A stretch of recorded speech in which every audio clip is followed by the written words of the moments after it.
वालेकुम। आज हम ग्लूकागॉन की बात करेंगे। ग्लूकागॉन आपका एक हार्मोन है जो कि प्रोटीन इन नेचर है। It is a 29 amino acid containing polypeptide. और ये प्रोड्यूस कहाँ से होता है? ये जो आपके पैंक्रियास में आइलेट्स ऑफ लैंगरहैंस होते हैं उनके अंदर जो अल्फा सेल्स होते हैं वहाँ से पैंक्रियास प्रोड्यूस होता है। जो इंसुलिन था वो बीटा सेल से प्रोड्यूस होता था, वेरस ग्लूकागॉन आपके अल्फा सेल से प्रोड्यूस होता है। और इसका मेन फंक्शन क्या है हम आगे पढ़ेंगे। इसका मेन फंक्शन यही है कि जिसके जितने भी फंक्शन है ना सारे इंसुलिन के एंटागोनिस्टिक है, यानी सारे इंसुलिन के ऑपोजिट कराएगा। ये बेसिकली ग्लाइकोजिनोलाइसिस कराता है, ग्लाइकोजन की डिग्रेडेशन कराता है, ग्लूकोज को इसने बेसिकली बढ़ाना है, आपके ब्लड के अंदर हाइपरग्लाइसीमिया कराना है। और साथ में क्योंकि इंसुलिन जो था वो था एनाबॉलिक, ये कैटाबॉलिक है, तो ये जो फैट्स हैं एडिपोसाइट्स हैं स्पेशली वहाँ पे लाइपोलाइसिस कराएगा ताकि जो फ्री फैटी एसिड लेवल है वो बढ़े। उसके अलावा ये प्रोटीन की भी डिग्रेडेशन कराता है ताकि अमाइनो एसिड्स के लेवल बढ़े। और उन अमाइनो एसिड्स के लेवल के बढ़ने से ये क्या कराता है, उन अमाइनो एसिड्स की के थ्रू वो ग्लूकोनियोजेनेसिस कराते हैं क्योंकि इसने ग्लूकोज की प्रोडक्शन को बढ़ाना है। तो होता क्या है कि जस्ट लाइक इंसुलिन। अच्छा, एक और खास बात, ये लीनियर अमाइनो एसिड है जिसके पास 29 अमाइनो एसिड्स होते हैं। इस लीनियर से मतलब इसके पास कोई भी अंदर इसके कोई भी बॉन्ड्स नहीं होंगे। जिस तरह इंसुलिन के अंदर हमने देखा था कि डाइसल्फाइड बॉन्ड्स होते हैं उसकी चेन के दरमियान, इसके पास कोई भी डाइसल्फाइड बॉन्ड्स कोई बॉन्ड्स नहीं होते। बस एक ही लीनियर अमाइनो एसिड है जिसके पास 29 अमाइनो एसिड्स होते हैं। और ये खुद प्रोड्यूस कैसे होते हैं? अल्फा सेल्स में पहले प्रो फॉर्म में प्रोड्यूस होते हैं, प्रो ग्लूकागॉन बनता है। बाद में इस पर कुछ पेप्टाइडेसेस ऐड करते हैं जिस तरह कार्बोक्सी पेप्टाइडेस बी और ट्रिप्सिन लाइक पेप्टाइडेसेस, जिससे होता क्या है, प्रो ग्लूकागॉन से फिर कुछ इनएक्टिव पेप्टाइड्स निकल जाते हैं और जो आपका ओरिजिनल एक्टिव ग्लूकागॉन की फॉर्म है वो यील्ड हो जाती है। तो ये थी ग्लूकागॉन की कहते हैं सिंथेसिस। इसके मैकेनिज्म ऑफ एक्शन पढ़ लेते हैं। अब since it's protein in nature, जो एड्रीनल ग्लैंड्स के हमने ग्लूकोकॉर्टिकॉइड्स और मिनरलोकॉर्टिकॉइड्स पढ़े थे, दे वर स्टीरॉयडल इन नेचर। अब since glucagon is protein in nature, तो जो इसके रिसेप्टर्स हैं वो सेल मेम्ब्रेन के लेवल पे प्रेजेंट होंगे। और ये अपना मैकेनिज्म ऑफ एक्शन करता क्या है, सेल मेम्ब्रेन पे जाकर ये ऐड करते हैं through it's ji protein couple receptor. ये एडेनाइल साइक्लेज को एक्टिवेट कराता है जिससे सीएमपी लेवल का, जिससे सीएएमपी का लेवल बढ़ता है। सीएएमपी क्या करते हैं, वो आगे जाके सीएएमपी डिपेंडेंट प्रोटीन काइनेसिस को, इस तरह प्रोटीन काइनेस ए हो गया, उनको जाके एक्टिवेट करेगा। और उनके एक्टिवेट होने से वो फिर कुछ एंजाइम्स को एक्टिवेट करेगा जिससे ग्लाइकोजन की डिग्रेडेशन होगी या फिर ग्लूकोनियोजेनेसिस हो सकती है, ताकि क्या कहते हैं ग्लूकोज की प्रोडक्शन जो है वो सेल में बढ़ जाए।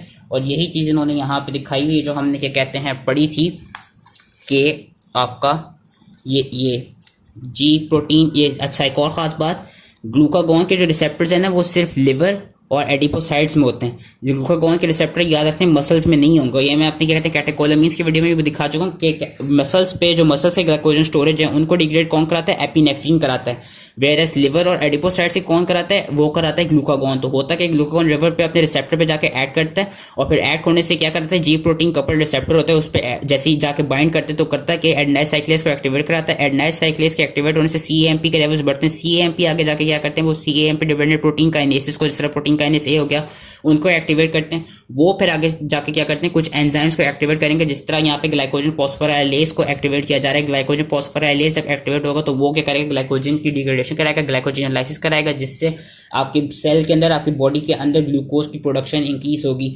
सिमिलरली हम इसका क्या कहते हैं, एक अपनी जेनेटिक एक्सप्रेशन की वीडियोस में भी इसकी चीज पढ़ चुके हैं, ये वाली कि ग्लूकागॉन जाके ऐड करते हैं अपने रिसेप्टर पे। जैसे ही वो रिसेप्टर पे ऐड किया उसने वो अगेन सीएमपी का लेवल बढ़ाया। सीएमपी लेवल से होगा क्या कि सीएमपी या तो वो प्रोटीन काइनेसिस को बढ़ाएगा या वो अपने रेगुलेटरी एलिमेंट्स पे जाके बाइंड करेगा और ट्रांसक्रिप्शन फैक्टर्स को लाके वो कुछ प्रोटीन्स के सिंथेसिस कराएगा, ट्रांसक्रिप्शन और ट्रांसलेशन करेगा। वो किन प्रोटीन्स की ट्रांसक्रिप्शन कराएगा, बेसिकली वो उन एंजाइम्स की क्या कहते हैं ट्रांसक्रिप्शन और ट्रांसलेशन और उन एंजाइम्स की सिंथेसिस कराएगा जो ग्लूकोनियोजेनेसिस या ग्लाइकोजिनोलाइसिस में क्या कहते हैं एड करते हैं। जिस तरह ग्लाइकोजन फॉस्फोराइलेज हो गया या ग्लूकोनियोजेनेसिस के लिए आपका क्या कहते हैं फॉस्फोइनोल पायरुवेट कार्बोक्सिकाइनेस हो गया, पायरुवेट कार्बोक्सिलेस हो गया, फ्रुक्टोज 1,6 बिस्फॉस्फेटेस हो गया या ग्लूकोज 6 फॉस्फेटेस हो गया। तो इन एंजाइम्स की वो थ्रू क्या कहते हैं एक्टिवेशन कराता है। और यही इसके मेन मेटाबॉलिक रोल्स हैं कि मेन इसका, क्योंकि इसका इंसुलिन का एंटागोनिस्ट है तो सारे जो इंसुलिन के होते थे बस उनके ऑपोजिट वाले याद रखने नहीं।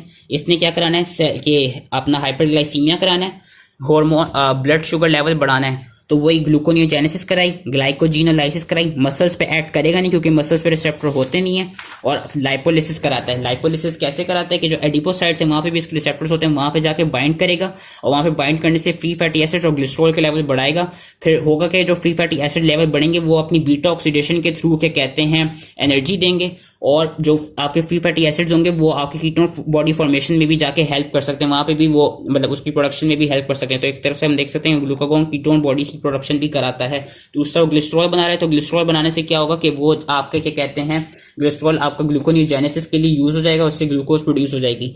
तीसरा इसमें जो इसका एंटी लाइपोजेनिक एक्शन है वो कैसे होता है कि फैटी एसिड्स की वो सिंथेसिस को रिड्यूस कैसे करता है, यानी ये लाइपोजेनेसिस को रिड्यूस कैसे कर रहा है और लाइपोलिसिस को कैसे बढ़ा रहा है। हमने बेसिकली फैट्स के मेटाबॉलिज्म में पढ़ा था, एक इंपॉर्टेंट एंजाइम होता है जिसका नाम होता है एसिटाइल कोए कार्बोक्सिलेज, जो कि क्या कहते हैं एक तरफ से रेट लिमिटिंग एंजाइम है। अगर ये इनहिबिट हो गया तो फैटी एसिड सिंथेसाइज नहीं हो पाएंगे, जिससे फिर आपका कहते हैं टैग्स के मॉलिक्यूल नहीं बन पाएंगे। तो होता है कि इन्होंने दिखाया है कि जो आपका ग्लूकागॉन्स होते हैं, ग्लूकागॉन क्या कराते हैं आपके जो साइक्लिक एएमपी होते हैं और क्या कहते हैं एएमपी एक्टिवेटेड प्रोटीन्स होती हैं उनको वो फॉस्फोराइलेट कर देती हैं। जब वो फॉस्फोराइलेट हो जाती है, जिस तरह यहाँ पे एसिटाइल को कार्बोक्सिलेज को फॉस्फोराइलेट कर दिया, तो उससे होता है कि इनकी फॉस्फोराइलेशन से वो वाला एंजाइम इनएक्टिवेट हो जाता है। जब ये एंजाइम इनएक्टिवेट हो जाएगा तो फैटी एसिड की सिंथेसिस हो नहीं पाएगी, जिसकी वजह से टैग्स बन नहीं पाएंगे, जिसकी वजह से आपके जो फैट्स हैं वो फिर डिग्रेड हो जाएंगे और लाइपोलाइसिस हो जाएगी। और यही चीज इन्होंने इस चैप्टर के पैराग्राफ में बताई हुई है कि it increases lipolysis by raising the concentration of free fatty acids in blood। Acetyl CoA carboxylase को इनहिबिट कर देता है, और वो इनहिबिट कैसे करता है कि सीएमपी लेवल्स बढ़ाते हैं। सीएमपी लेवल्स आपके जो भी सीएमपी डिपेंडेंट प्रोटीन काइनेसिस हैं उनको फॉस्फोराइलेट कर देगी। फॉस्फोराइलेट होने से जो एसिटाइल कोए कार्बोक्सिलेज है वो फॉस्फोराइलेटेड हो जाएगा, और जब वो फॉस्फोराइलेटेड होगा तो वो अपने इनएक्टिव फॉर्म में आ जाएगा। इसके अलावा इसका हम प्रोटीन मेटाबॉलिज्म पे देख सकते हैं। प्रोटीन मेटाबॉलिज्म पे इसका क्या इफेक्ट है कि क्या कहते हैं अगेन इसने प्रोटीन डिग्रेडेशन करानी है, तो प्रोटीन कैटाबॉलिज्म को इंक्रीज करेगा। जब प्रोटीन कैटाबॉलिज्म इंक्रीज होगी तो अमाइनो एसिड्स निकलेंगे। अमाइनो एसिड्स क्या करेंगे, आपको ग्लूकोनियोजेनिक प्रिकर्सर्स होंगे, तो इसके थ्रू भी ग्लूकोज बन सकती है। इसके अलावा इसके जो बाकी कुछ एक्शंस हैं, हार्ट पे इसका मोस्ट इंपॉर्टेंट एक्शन है कि it produces a positive inotropic effect on heart without producing increased myocardial irritability, यानी ये आपकी हार्ट की जो फोर्स ऑफ कंट्रैक्शन है उसको इंक्रीज करता है। और क्या कहते हैं इसके एक और खास बात क्या है कि ये टैकीकार्डिया और एरिथमियास नहीं प्रोड्यूस कराता, ये सिर्फ फोर्स ऑफ कंट्रैक्शन इंक्रीज करता है, जिसकी वजह से एक ग्लूकागॉन का एक जो इंपॉर्टेंट थेरेप्यूटिक यूज है कि इसको देखा गया कि हार्ट फेलियर और कार्डियोजेनिक शॉक में जब कोई कार्डियक शॉक किसी बंदे को होता है तो उस केस में ग्लूकागॉन भी दिया जा सकता है, जो कि काफी इफेक्टिव यूज होता है। इसके अलावा क्या कहते हैं इसके कुछ मिनरल मेटाबॉलिज्म पे भी कुछ इसके इफेक्ट्स हैं जो इतने इंपॉर्टेंट नहीं है कि इट, लेकिन पढ़ लेते हैं कि it increases the potassium release from liver, और उसके साथ साथ कैल्शियम में ये कि कैल्शियम को लोअर कराने में हेल्प करता है। कि कैसे हेल्प करता है, ये रिलीज ऑफ कैल्शियोटोनिन कराता है थायराइड से, जिससे जो कैल्शियम है वो लोअर हो जाता है। तो ये एक पूरी ग्लूकागॉन की स्टोरी थी। बस इसमें याद रखना कि glucagon it is a catabolic hormone. तो इसने क्या कहते हैं ब्लड में जो मोस्ट इंपॉर्टेंट है कि इसने ब्लड में आपकी ग्लूकोज लेवल्स बढ़ाने and free fatty acid levels बढ़ाने। और इसके थेरेप्यूटिक और क्लिनिकल्स क्या है कि एक तो यही है कि जब आपकी जो बॉडी है काफी हाइपोग्लाइसीमिक स्टेट में होगी या ज्यादा इंसुलिन प्रोड्यूस हुई भी होगी, जब काफी हाइपोग्लाइसीमिक स्टेट में होगी तब ये प्रोड्यूस होता है, ताकि आपका बॉडी का ब्लड ग्लूकोज लेवल जो है उसको वो नॉर्मल लिमिट्स पे ला सके। उसके अलावा हार्ट फेलियर में मैंने कहा इट इज इंपॉर्टेंट तब दिया जाता है क्योंकि इसका पॉजिटिव आयोनोट्रोपिक इफेक्ट है। तीसरी इसकी एक और चीज देखी गई है कि एक्यूट पैंक्रेटाइटिस को भी क्या कहते हैं सॉल्व करता है, उसकी ट्रीटमेंट में भी दिया जाता है। ये it has been seen very important क्योंकि हम इसका देखा गया कि it has inhibitory effect on exocrine secretions of pancreas. तो ये एक्यूट पैंक्रेटाइटिस में भी एज अ ट्रीटमेंट ग्लूकागॉन दिया जाता है। और उसके साथ साथ इसको हम बीटा ब्लॉकर्स की भी ओवरडोज थेरेपी में दे सकते हैं ग्लूकागॉन को। बीटा ब्लॉकर्स की ओवरडोज थेरेपी में हम ग्लूकागॉन को दे सकते हैं। तो this was all related to glucagon. I hope easily समझ में आ गया एंड थैंक यू।